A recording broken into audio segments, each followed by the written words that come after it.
Sure. My name is Mike Jackson, and I live in Springfield, and I have been here for 30 some years, but I'm speaking to you kind of as a retired state official because I was with the State Historic Preservation Agency for 30 years as both the role of the chief architect and later as the head of the State Historic Preservation Office, the SHPO. And, you know, I've had a lot of opportunities to overview historic preservation activities around the state. Some of you may have seen the recent op-ed piece I wrote in the Illinois Times about the demolition of the YMCA building. And I think Carol saw that. And, you know, partly it was a criticism of the larger historic preservation ethic and the city planning department in Springfield. And I think that's what caused Carol to sort of reach out to me. So I'm speaking really as a citizen, but with some background on the, you know, historic preservation in Springfield. I'm listening to this meeting. So anyway, first of all, I think it's important to acknowledge the passing of Jerry Jacobson last year. He was really one of the voices of historic preservation in this community with his Save Old Springfield organization. And, you know, he was kind of the single advocate who was there consistently on the issues and speaking about it. And no one has stepped up to the plate to basically replace him in that role. And that's unfortunate because he, you know, had the passion for it and really consistently had that role in the community. On the opposite side of the thing, I think the community has had great benefit of having Floyd Mansberger of Fever River Research here. His skill set as an historian, researcher, survey, archaeologist has come to the fore with the work on the 10th Street corridor and highlighting the sites associated with the 1908 Springfield race riot, and earlier on the Aristocracy Hill survey. And, you know, so we have a high skill set there on the architectural survey and on historic archaeology. Really, he's a rare individual who's just been ahead of the curve on that topic. And so Springfield benefits from having that kind of resource around there. But in the commentary that I made, I was reflecting on some of the issues that I've seen over the years and how does historic preservation fit within the larger framework of city planning. And it's been noted that City of Springfield is one of the largest cities in Illinois with professional planning department. And I've seen some of the mayor's recent comments where he talked about the planner, and he said, well, basically, I don't want some guy telling me what to do. And, you know, I'm puzzled by that. I mean, we have a city attorney because the mayor turns to the attorney's office to go, okay, what's the legal judgment? And the planning department could do a similar thing. And it's not a person, it's a whole policy area of expertise. And I think largely the city has deferred to letting the county, through a contract, do most of the administrative functions of a planning department, which are largely around the zoning issues. So we kind of outsourced zoning, but the larger issues of planning that have to do with what are the priorities of the community, how do we make development happen, you know, should we have an impact fee on the, you know, residential development or outside the core area to promote a smart growth program. This has been very common in cities in Illinois. Naperville, one of the fastest growing cities in Illinois, has a strong ordinance on that effect. And they have a dynamic downtown that's done very well. And yet they have a, you know, an impact fee that's substantial on residential development to support the suburban growth. You know, so these things are not a difficult task for growth, but I find that Springfield somehow or other is very behind on some of the more proactive aspects of planning that have been developed in the tools. And so that's kind of a larger framework that I've seen, but I think my goal tonight is to speak more directly to historic preservation. And where this really came to a head for me is in 2002 when we had the special team of the American Institute of Architects that came and looked at an assessment of Springfield. And I was there when they were meeting with the staff and finding out about the background on various topics, and the topic of historic preservation came up. And it was noted that the Springfield Historic Preservation Ordinance required 100% of the owners within a property to approve before a district could be designated. And the reviewer said, I have never seen that anywhere in my life, that requirement. I mean, it's just outrageous. It would never happen. So basically it was an ordinance to prohibit historic preservation districts, and that 100% requirement, you know, by there's nothing that's unanimous in that level of planning in our culture. And the recommendation of the RUDAT team was that they change it to a majority, which would be the normal course of events in public discourse, majority rule. So a majority of the residents have to approve before an historic district could be named. Well, the city couldn't even come around to doing that. The ordinance was changed to a 2/3 majority is required for a city to designate an historic district. And quite frankly, we haven't had it in years. And the National Register nominations have expanded, but that's different than a city designation. And I think that basically we have an ordinance that prohibits people from designating. And I want to add something else to that, because I sat in on a city council meeting once where the basically comprehensive plan was presented.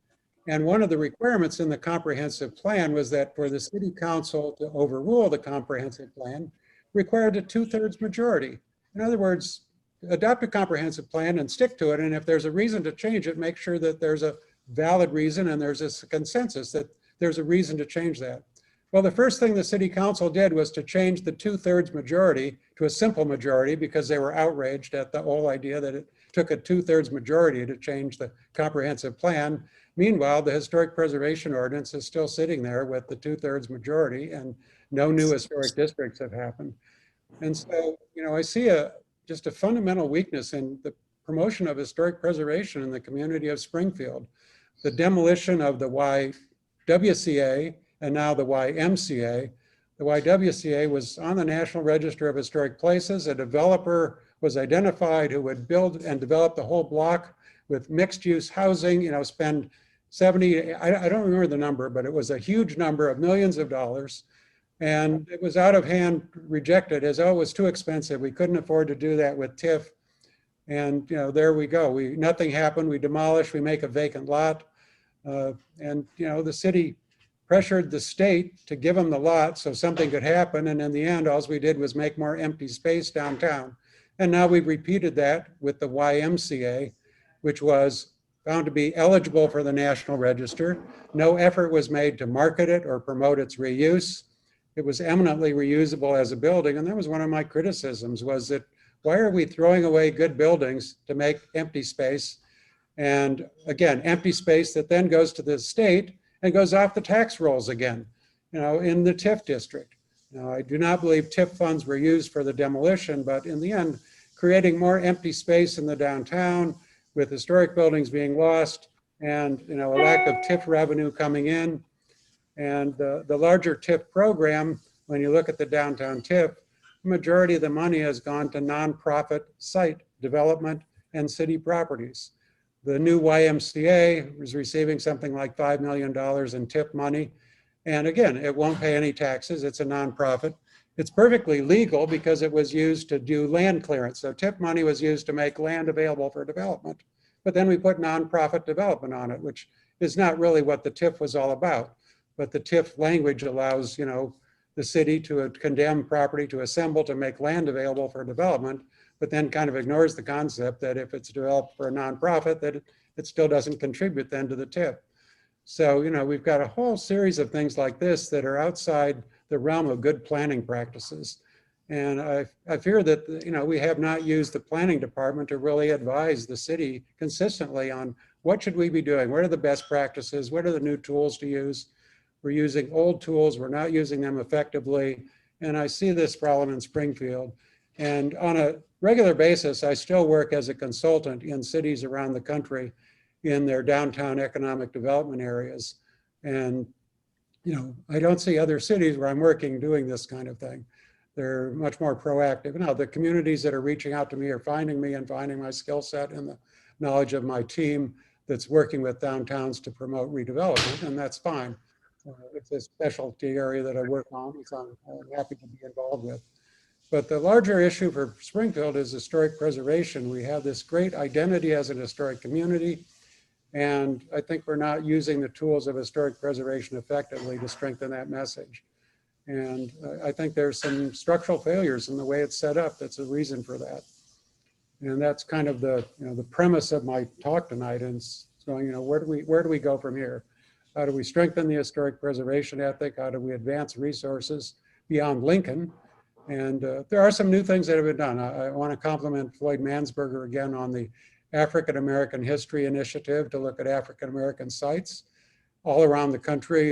Historic preservation and cultural organizations are understanding that Black Americans' contribution to our story has not been told enough, and we need to expand that, building on beyond the race riot.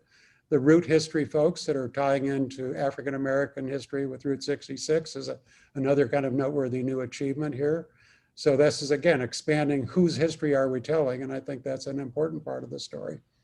And lastly, on the other side of the equation, on what I'm very positive about and working for is that I'm part of the Julius Rosenwald Initiative, promoting the legacy of whom I call the second most important person to come from Springfield, which was Julius Rosenwald, whose achievements in advancing the cause of Black Americans for education are just fantastic, and who's very under-recognized as a person with a story that connects to Springfield, born and raised here, left as a teenager, and went on to great success with Sears as a businessman, and then as a philanthropist, was one of the leading philanthropists in the early 20th century, particularly for Black Americans in the era of Jim Crow. And that initiative, our local effort was one thing, but then a national effort came forward, and there's a strong effort to create a national park around the Rosenwald schools, the Rosenwald Initiative, and that's gaining prominence now, and Senator Durbin is one of the sponsors of that, and I've been happy to be part of that at the local level, because it's, again, telling a story of history that advances just somebody whose story is just resonates as where we should be going as a culture, advancing for everyone and improving everyone collectively.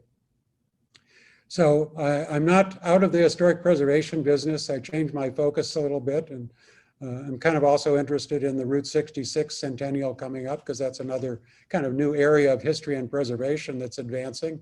And that's, you know, Senator or Congressman Davis has been one of the sponsors of the Route 66 centennial program for 2026. So that's actually a positive side for historic preservation. But have we designated any Route 66 resources in Illinois? In Springfield? I don't think so at this point. So there, again, centennial coming up, lots of national attention. We build upon it and promote tourism, but have we put the long-term tools in to expand the recognition? So that's kind of my premise to the evening's discussion, some positives and negatives on where we're going and where we've been. And I know I'm open to questions and answers here.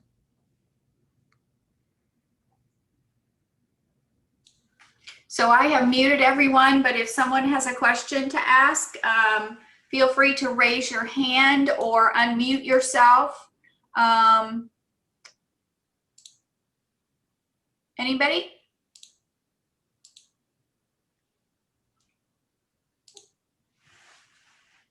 I see a hand. Hi, Carol. Thank you, Mike. Yeah. So what do you have in plan for Mr. Rosenwald? Well, the Rosenwald's birthday is August 12th, and we will be doing a mural downtown on the parking deck that faces the Lincoln Home site. It's the one that's right next to the Hoagland Center. It's owned by Downtown Parking Inc. Our Rosenwald initiative has raised funds to put a large mural of Julius Rosenwald on there facing the Lincoln Home site. And our plans right now is to try and get that dedication on August 12th, which is his birthday. Unfortunately, it's also opening night of the Illinois State Fair and the parade. So we got to kind of get our thing done in the afternoon before the parade starts. But that's a local single issue component as part of that. And then beyond that is telling the story and linking in with the National Rosenwald Initiative folks. The Rosenwald Boyhood Home is actually owned by the National Park Service. And it's where the site superintendent's office is right now in Springfield. So it's kind of interesting that there, the Rosenwald house itself is actually already owned by the National Park Service. And they're open to the idea of using it for more interpretive purposes in the future. That's a nice plus. Yeah, yeah. And his story just is just so powerful. I got interested in that because about 30 years ago, when I was first with the state in 1985, I worked on the Rosenwald Courts apartments in Chicago. And I read the National Register nomination and it said, Julius Rosenwald was born in Springfield. And I went, what? This guy's from Springfield? Why have I never heard? What's the story on him? And started digging into the research on it. And so a biography came out in 2005 and a wonderful documentary film on Julius Rosenwald came out in 2015. And our local Rosenwald Initiative group, which is a coalition of the Jewish Federation and African American organizations, has been jointly promoting this legacy story. Yeah. That's great. Yeah. So I have a question for you. Can you tell me if there are any historic credits available to neighborhoods if they're not in a designated historic neighborhood? Well, the issue of incentives for historic preservation, from the standpoint of most programs, there has to be some level of designation, which has to be done at the public level, either city, state, or federal level. So almost all historic preservation incentives are attached to designation. One of the new tools that's just coming on board that's not being used a lot is interesting for Springfield, I think, is a conservation district. And it's kind of historic preservation light. It basically says you can't tear down the buildings in this zone, but it doesn't regulate the design modifications of the buildings the way an historic preservation ordinance does. And this is a fairly new tool in urban development. And I've always thought things like South Grand Avenue from like MacArthur over to 4th Street would be an interesting conservation district where you save the character of the large houses that face the street and you allow them to become used for offices because they're not necessarily going to be the strongest residential use. And you keep kind of that character. So that's one thought I had in the past. But my point is it's a new advocacy tool for community development. And Springfield's not adopting the new advocacy tools that are coming forward. I think we've just been very slow to adopt the new tools. I saw Paul raise his hand. Yeah. I was wondering, Mike, thanks for all of your information, by the way, about the Strong Towns program and how it's been picked up across the country for revitalization, particularly the inner city, which helps in terms of the historic aspect of a community like Springfield. And so, like the event this weekend, they had the ribbon cutting for rehabbing and kind of decorating the Monroe Street on the south side. But also the other aspect is Route 66 has gotten a lot of attention, obviously, and it is a good program. And places like Motorhead and Ace Sign Company have brought some more attention, knowing that it's going to be an international situation that we should be a part of.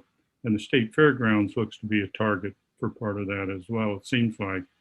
And I think when the TN10 is announced on Friday, I think some efforts along that line might fit in. I don't know for sure, but it seems like it was one of them that received a lot of attention when the program was kicked off by John Stremster and the group anyhow. But those were just a couple of programs. Certainly the downtown represents a general concentration of historic types of buildings and an effort that like DSI and our Heritage Foundation, some of those try to make an effort towards that. And I think there's going to be more of an effort on the Heritage Foundation program too. Yeah, just a couple of things there, Mike. I think the downtown organization, DSI, has been one of the stronger preservation advocates for this, but they've also been very silent on the issues of the YMCA and YWCA. Yeah. They took no position on either of those efforts. And, so they're, when it's safe, they talk, and then when it's maybe controversy, they don't say much.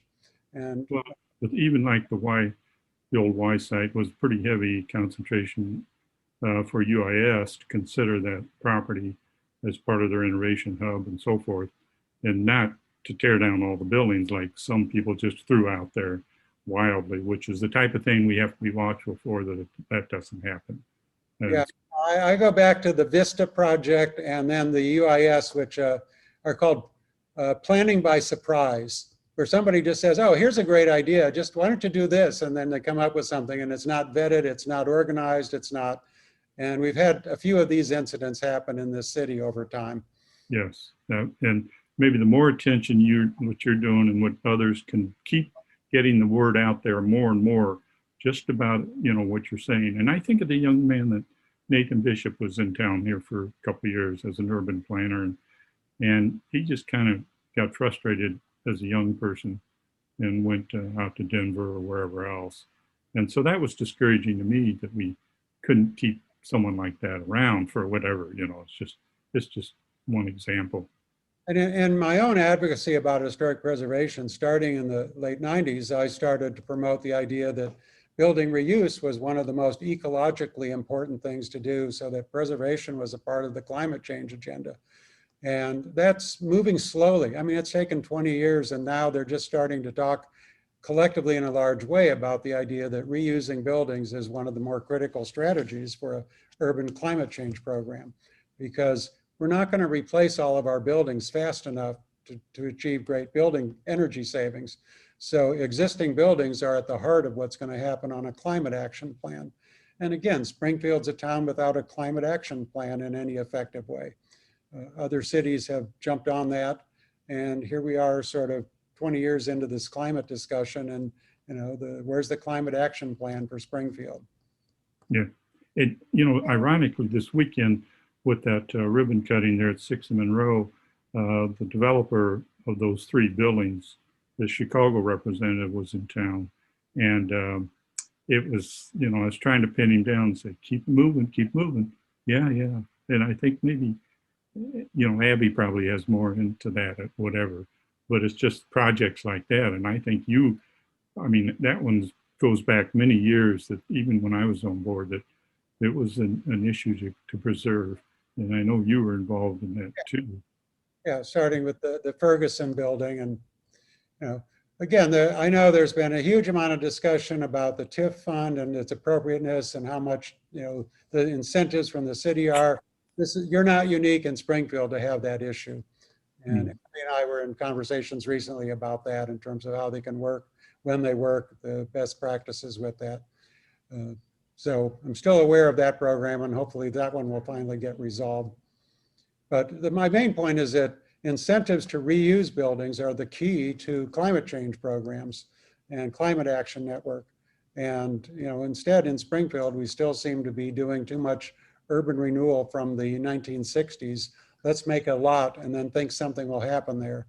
And both the YWCA and the YMCA lot, I think, are community planning failures.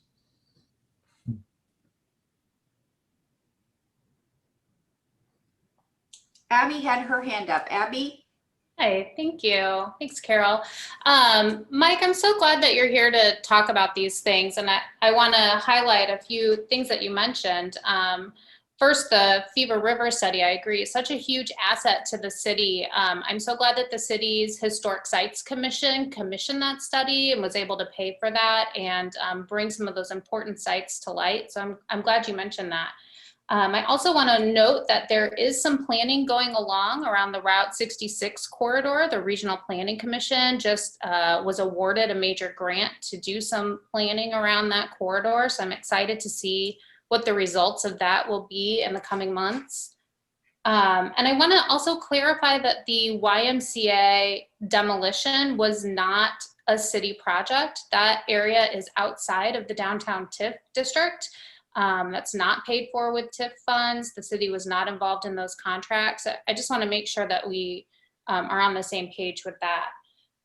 In terms of the environmental incentives that may be available, I'm wondering if you're familiar with the CPACE program, which is a program that the city authorized last year. I don't think it got the media attention that I'd hoped it would, because it's such a powerful tool for environmental rehab for existing buildings, and it's a powerful incentive tool that exists at the city. So I want to make sure that's on everyone's radar here with ICON, because I think that could be a great tool to reuse some of these older buildings. It's a way to finance some of the infrastructure costs for environmental friendly rehab, such as windows and HVAC. and those kinds of things. I'm hoping that we're able to bring that into the Ferguson building, rehab, and some of the other larger buildings where that makes sense. I'm wondering if you could maybe talk a little bit about the market realities specific to downtown Springfield. These are things that are affecting other mid-sized cities. You know, we don't have the market realities that make commuting expensive. The cost to rehab these buildings is extraordinary. The city uses facade easements to maintain historic character. We have a healthy tip fund that we're able to implement and do these upper story rehabs. As you know, that's a priority for us. But sometimes the market realities just make it so that those rehab efforts are not successful. So how would you propose that we overcome that situation? Well, I'm going to switch hats here and put on my upstairs downtown kind of advocacy training program hat, because there's no question, but across the smaller cities and rural communities of America, the cost of rehab exceeds the cost of what you're likely to get for market rate investment these days. So there's a gap in the financing. And so finding the right tools that fill that gap from both the federal side, the tax incentives, state and local, or state and national tax incentives for historic preservation is one. And then the use of TIP funds has been another, and then finding creative tools, whether it's PACE or what others. Because in Springfield, the reality is you can buy a fairly wonderful old house at, you know, $80 to $100 a square foot. You can really live in a good house. Whereas rehabbing downtown might cost you $150 a square foot. And the market isn't there for that easily in terms of the rental structure. And we don't seem to have a strong individual market where people are moving downtown for their kind of higher lifestyle, retired housing. I mean, Carolyn Oxley did it 50 years ago, I think, or 40 years ago, and there hasn't been a groundswell of activity on that. But there's no question that there's a market gap in the cost of rehab for the empty and older buildings. And it's not the price of the buildings. People can buy buildings relatively affordably. It's that higher cost to rehab, and that's where the incentive gap is at. State and federal gap fillers are there, city, but the creative tools to do it for a standard property owner require a high level of skills. And I think that's really the biggest gap, is how to help people understand the financial tools that are needed to fill a gap from a development standpoint.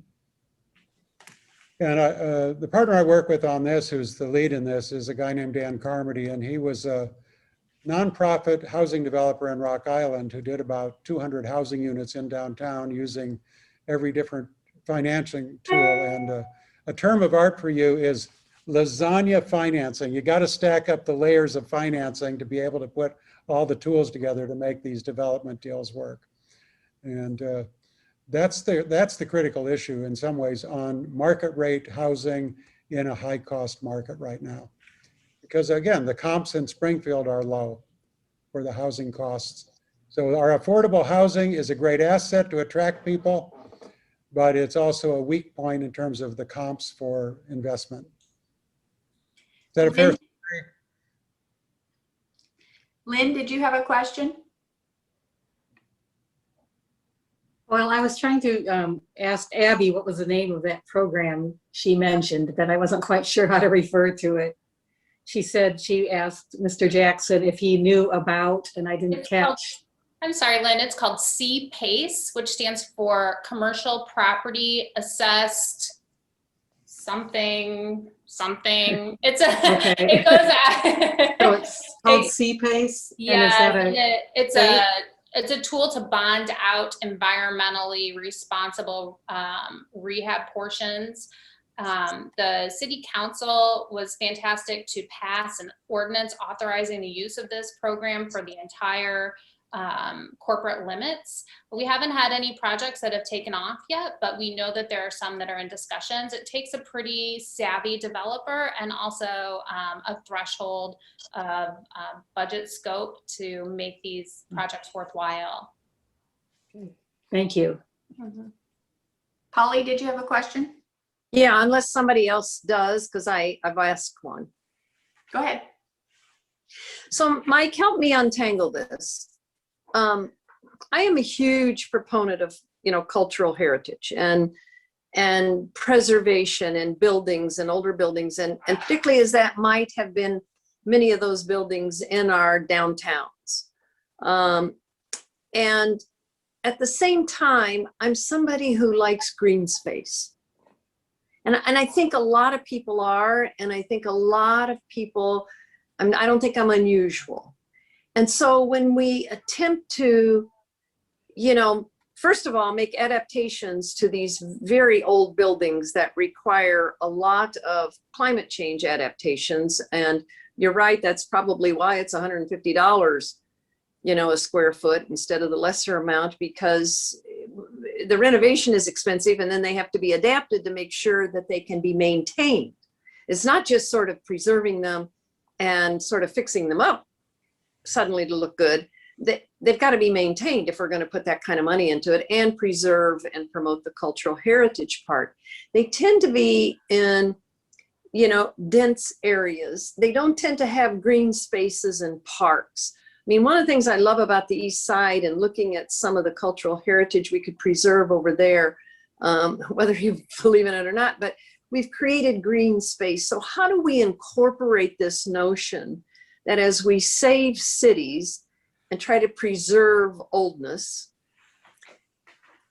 in order to preserve heritage, which, is important to know where we come from, we also create livable space for people either to want to live there or to come there and eat their lunch, or come there as tourists and be in a hotel that has outside areas or fountains. I mean, it seems difficult for me sometimes always to want to be on the side of preserving something in these cities that have allowed things to be built, 10 feet apart, 20 feet apart, even homes. There are homes on the East Side that are 20 feet wide lots, and they're next to a house, but you could reach your arm out and touch. And I mean, how is that good living for people to not have accommodating greenness and life that greenness brings us? Well, I mean, the issue of urban parks is managed green space. What we have is empty green space. Yeah. Now, that's not green space, that's just leftover space. A managed park is owned by a park authority that has purpose and programming, et cetera, that goes. And, I don't think density and green space are inviolable together. They can work together, but it's, again, how you manage that. I mean, the idea that we're all going to have a suburban house with an acre of grass around it is not sustainable. Sorry, that model is over. We're going to have to live more densely. But, we're seeing things where people build, the newer apartment buildings, and they put green space on the roof that's for the apartment dwellers, including a dog run, et cetera. So for the pet owners. So there's a lot of options in how we get and incorporate outdoor space into our living. But it doesn't have to be that it's a big empty lot someplace. And what we have in Springfield is vacant, empty parking lots sitting. So we have a surplus of open space in this city. We need much greater density. And then you can afford to have the managed density of a specialized park green space. But that's not even what we have with the old YWCA block. We have an empty space with. So. Kurt, did you have a question? Yeah, I have a couple of questions. Or actually, one, I thought that beyond Carroll and Oxtoby, there had been some investment in uptown or downtown apartment complexes, like a guy by the name of Nickel, who's developed some of the properties downtown for a sort of apartment living. I thought there was a real focus on that beyond what Carroll and Oxtoby had done. Yeah, Chris Nickel's done a couple of projects. He's got another one in the wings now. There's 3 or 4 people looking at doing this, but it's small, incremental, and that's okay, a piece at a time. But not since the McCormick Barron project on the block south of the old state capitol in the 1980s has there been a real larger scale infill. I mean, look at that block south of the old state capitol. There's no surface parking. There's no green space. There's a swimming pool in the middle. It's a very tight urban setting, and it's been very well done and works very well. The only thing the developer told me is if they had it to do over again, they would have put maybe more commercial on the ground floor on the Monroe side rather than all residential in terms of the townhouse setup. And this is somewhat related, and I have the other big question later is, but I know that some of the structural issues in downtown are very severe, like when they had the water damage right there above Robbie's or above the bookstore. You know, I mean, I don't know how you compensate for that. I don't know whether it's been refurbished or rehabbed to survive, but I know that some of those places are in pretty bad shape. And even from historical purposes, I assume it would take a lot to just maintain that old state capitol complex. Well, again, this price of $150 a square foot is not uncommon these days, but that's a one-time investment that puts back buildings into totally reused purpose with a 50-year life expectancy. And what we have is a lot of empty buildings or half-empty buildings where everyone's struggling to find how to make the deals work to get that incentive back again, to get that liveliness. Larry Quinnett did a nice job with his building on Adams, and yet he's never found a tenant. He's found one tenant, AIA, on the first floor, and his ground floor has been vacant for 15 years. But his upper floor housing is doing very well. But my larger question is, are there areas of downtown or in Springfield that we're not aware of that should be focused of historic preservation? I know there's probably been some designations, but is that something that we generally or the public generally knows are sort of targeted for historic preservation, or is that on a parcel by parcel? No, we have a fairly large National Register Historic District downtown, and it was expanded fairly recently to reach beyond the original designation around the old state capitol. And that was just done a few years ago. So we have a large designation area of historic resources in the downtown that are eligible for the federal tax credits. Illinois hasn't adopted the state credit that's as widely usable as other states have done. And I know that Landmarks Illinois and their advocacy work is championing that, but it's taken a while. But we do have some, but the state credit is highly competitive, and basically there's a number of factors involved that aren't going to make the Springfield properties the priorities that others would be. Paul, did you have a question? You know, the idea of the livable, walkable community is what's being promoted in the burbs a lot more, but it can happen in a downtown and does happen in some communities. And that you can go back to, say, a Springfield Green program where you can at least introduce, and there's still some remnants of the planting trees and pots and other things that can happen to help soften it, right where the old state capitol plaza or areas, just to keep looking at the aspect of where can we introduce green. But the design themselves of what's livable and walkable should be kept in mind for downtown possibilities, besides just out in the burbs, which is, that terminology is used a lot, but it can happen downtown. Yeah, I was somewhat disappointed with the Capitol Avenue redevelopment because they took all the parking off the street. And that was really essential for the safety of pedestrians as well as convenience of access and helping the businesses along there. And, you know, it's again, another one of those irksome things to me that in our community planning, we really decided the Capitol Avenue beautification was important. We really put funding into that, but we also didn't do it in the way that is current today, which is called the Complete Streets movement, where we really look at all the different things that are going on with streets. It was kind of a beautification effort, but it actually had some negative aspects in the way it basically kind of said, don't park here, just move through here. So it was more about moving cars rather than working with cars in the city. And I think it's pretty heavily oriented towards the pedestrian in terms of the decorative art and plant projects that went along the walkways as well too. Of course, then another disappointing part was the fact that they just paved then Capitol Avenue from 5th on down to 2nd Street instead of continuing the program. And I understand what you're saying, Mike, about the parking. And the planting did take a considerable amount of space and some of the sculptural towers and things like that. But it seemed like it could be a mix. Yeah, again, the newest phrase of looking at streets is the complete streets movement, where we look at bicycles, pedestrians, parking, access, all of these things. And that was kind of the old school beautification effort that didn't really take in the newer ways of thinking about how we use streets more appropriately. Yeah, and you know, if I could get back to that strong towns, they've had some various programs, you know, addressing just what you're saying, Mike. I think those are good points.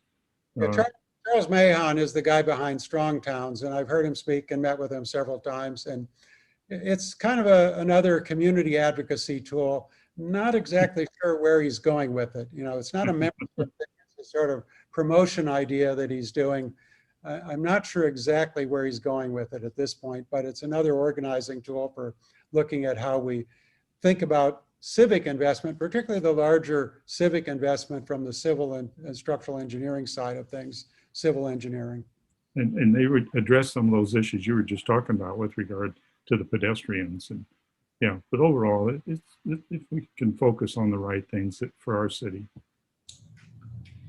So Mike, I participated in the group that helped redo the comprehensive plan a couple years ago, and Nathan Bishop was also in that group. And one of the things we worked on was the possibility of having neighborhood plans be incorporated into the comprehensive plan by reference. Do you think that that is would be a useful tool? It has gone nowhere so far.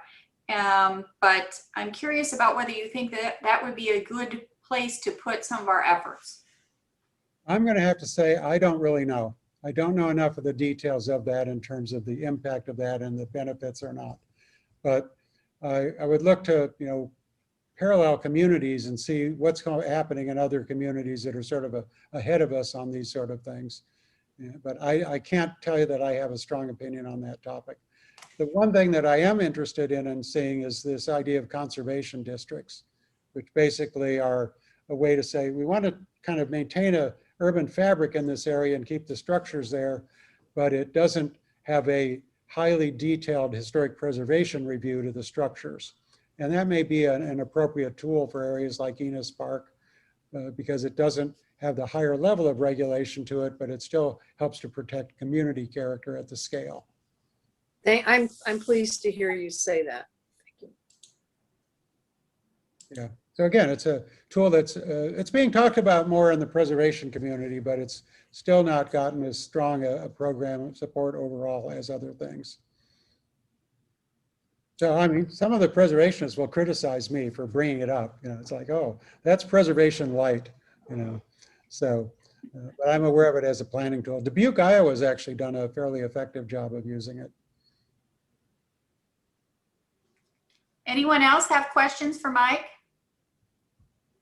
I would just like to say that the idea of the conservation district is really important for some of the historic neighborhoods. Given the expansion of, at one point, I don't know whether it's still in the works, but of the Capitol complex and other areas which were sort of giving way, housing giving way to offices and other developments in the central city. And just it's an area that down the road, you know, a lot of these areas like historic West Side Neighborhood Association could give way to just commercial development. And it seems like there needs to be some inherent plan to maintain those areas and not just give way to the next commercial plan that comes along. Thank you.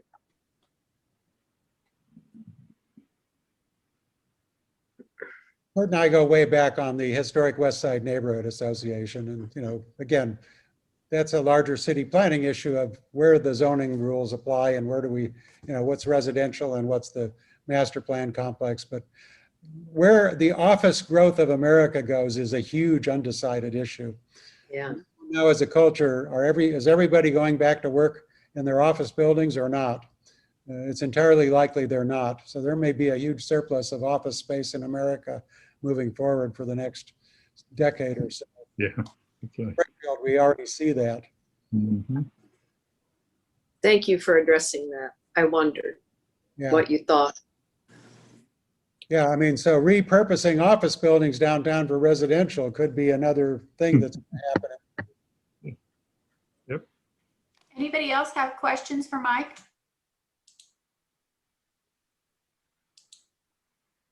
Thanks, Mike. Yeah, all right. Well, thank you Thank for you, Mike. thank you for having Thank you, Mike. perspectives to this. Mike has got another commitment, so he needs to be signing off soon. So All right, thanks thank you everybody. very much. Thank you, Mike.